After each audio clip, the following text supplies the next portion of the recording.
Hello guys, मी रश्मी. आज आपण bleach कसं करणार आहोत ते बघणार आहोत. तर तत्पूर्वी आपल्याला जेव्हा कोणी फर्स्ट टाइम क्लायंट येतं तेव्हा पॅच टेस्ट घ्यावी लागते, हे महत्त्वाचं असतं. तर हा व्हिडिओ मी पूर्ण मला इन्स्टावर टाकणं शक्य नाहीये, त्यामुळे मी यूट्यूब चॅनल ओपन केलं आहे की तुम्हाला डीपली माहिती तुम्हाला माझ्या चॅनलवर जाऊन नक्की मिळेल. त्यासाठी तुम्ही माझ्या चॅनलला लाईक आणि सबस्क्राईब करा. बघा, आज मी ऑक्सी ब्लीच, हे बघा ऑक्सी लाईफचं ब्लीच घेतलेलं आहे.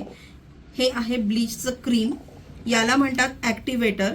त्याच्यानंतर हे बाउल त्याच्यामध्ये मिळतो. हा मेजरिंग स्पून आहे, म्हणजे एवढं जर ब्लीच तुम्ही असं प्रॉपर असं उथळ घेतलं नीट तर एवढं तुम्हाला ॲक्टिवेटर लागते. असा हा चमचा मिळतो. ओके.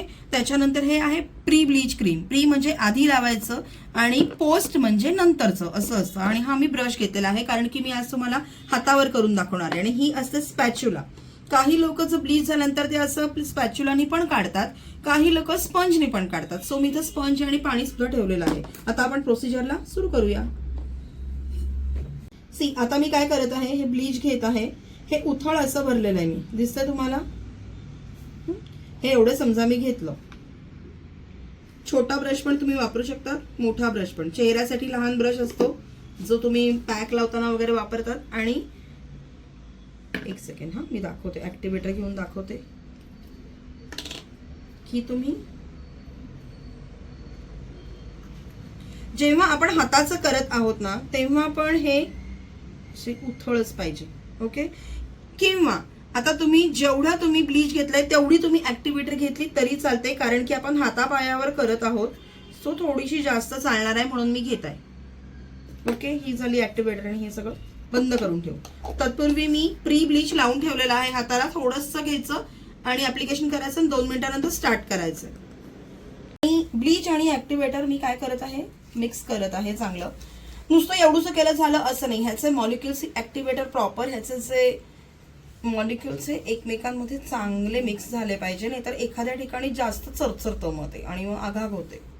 आणि हा व्हिडिओ शेवटपर्यंत बघा. हे सांगण्याचं कारण काय आहे की मी याच्यामध्ये तुम्हाला कॉन्ट्रा इंडिकेशन्स, इंडिकेशन्स आणि त्याच्यानंतर काळजी कोणावर नाही करायचं, किंवा जर चुकलं तुमच्या हातून तर तुम्ही काय केलं पाहिजे, या सगळ्या गोष्टी मी तुमच्याबरोबर शेअर केलेल्या आहे. सो साधारण बघा, हे असं आपलं ब्लीच झालंय. आपण जेव्हा ब्लीच लावतो तेव्हा थोडा पोर्शन घ्यायचो आणि केसांची ग्रोथ जर अशी असेल तर उलट्या दिशेने लावलं तर जास्त बेटर होतं. Start from palm. ओके. हे आपल्या हाताला लागू द्यायचं नाही. तुम्ही ग्लोव्ज घालू शकतात. मी आता नाही घातले कारण मला प्रॅक्टिस आहे. पण तुम्ही नवीन असाल तर तुम्ही ग्लोव्ज घाला, नाही तर तुम्हाला आघात होईल हाताला. ओके.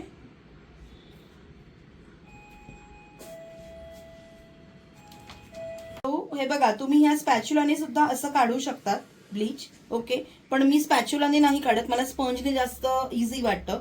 तर किती वेळ ठेवणं अपेक्षित आहे? जर तुम्ही चेहऱ्यावर करणार असाल तर तुम्ही 15 मिनिटापेक्षा जास्त नका ठेवू. आणि जर तुम्ही बॉडीवर ठेवणार असाल तर 20 मिनिट ओके होतं. सो असं तुम्ही रिमूव्ह करायचं. तर कुणाला करायचं नाही तर ज्यांचा हातावर काही सूज असेल किंवा कुठे लागलेला असेल, कापलेला असेल, चेहऱ्यावर म्हटलं तर पिंपल्स असतील, खूप सेन्सिटिव्ह स्किन असेल, गोरी स्किन असेल, अशा लोकांनी तर करूच नाही. आणि सगळ्यात महत्वाची गोष्ट म्हणजे जेव्हा तुमचं ब्लीच चुकतं तेव्हा खूप लाल लाल लाल लाल तुमचा चेहरा होतो, किंवा असं ब्राऊन पडायला लागतो, किंवा असं आघाग व्हायला लागते. अशा वेळेस काय करायचंय तर सिम्पल थिंग म्हणजे चेहऱ्याला बर्फ लावा आणि घरी गेल्यानंतर त्यांना मॅक्सिमम वेळा तुम्ही काय करा, पाण्याने, गार पाण्याने चेहरा धुवा.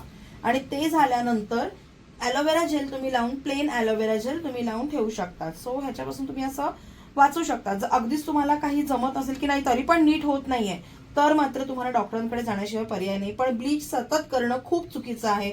ऑकेजनली वर्षातनं 1-2 वेळा केलं चेहऱ्याला ओके. ओके.